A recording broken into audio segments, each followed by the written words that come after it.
Amerikaga Messini olib borishdi. Amerikada ko'p narsalarni qilishdi. Amerikada futbolni ommalashtirmoqchi bo'lishdi. Nimagadir qiziqishmadi.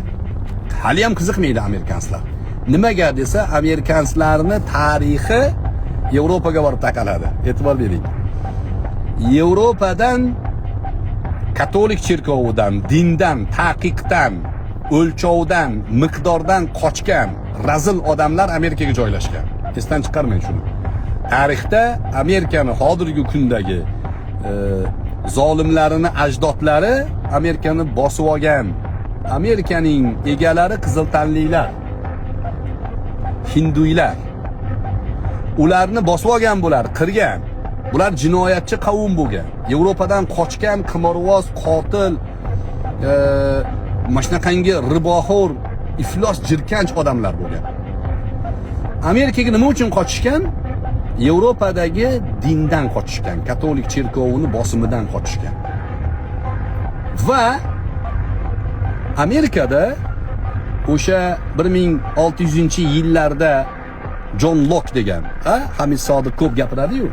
John Locke'ni o'sha liberal siyosiy qarashlarini Amerikada joriy qilish boshlangan. Ya'ni liberalizm. Bu siyosiy atama nima degani desa, bunda shaxsiy erkinlik qo'llab-quvvatlanadi. Har kimning shaxsiy erkinligi qo'llab-quvvatlanadi. Ommaviy bosimga, ya'ni markazlashgan bitta rahbarga bo'ysunish emas. Har kim o'zining huquqi bilan yashash mavzusi qabul qilingan.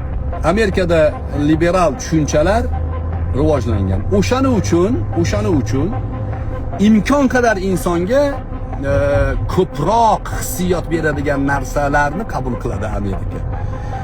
Misol, Amerika burgerlarini porsiyasi katta bo'ladi. Amerikada katta mashinalar, ko'proq benzin ichadigan mashinalar yoqtiriladi. Amerikada kiyimlar hattoki keng tikiladi. Oversize deydimi?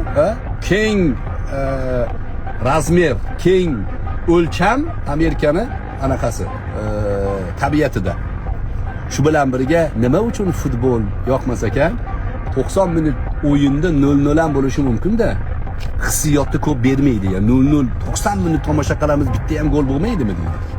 Bundan ko'ra deydi basketbol.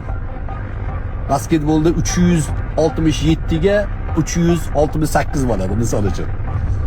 Gol ko'p bo'lganligi uchun Amerika futbolni kam gol bo'lishligi evaziga uncha yoqtirmaydi. Qiziq infomi?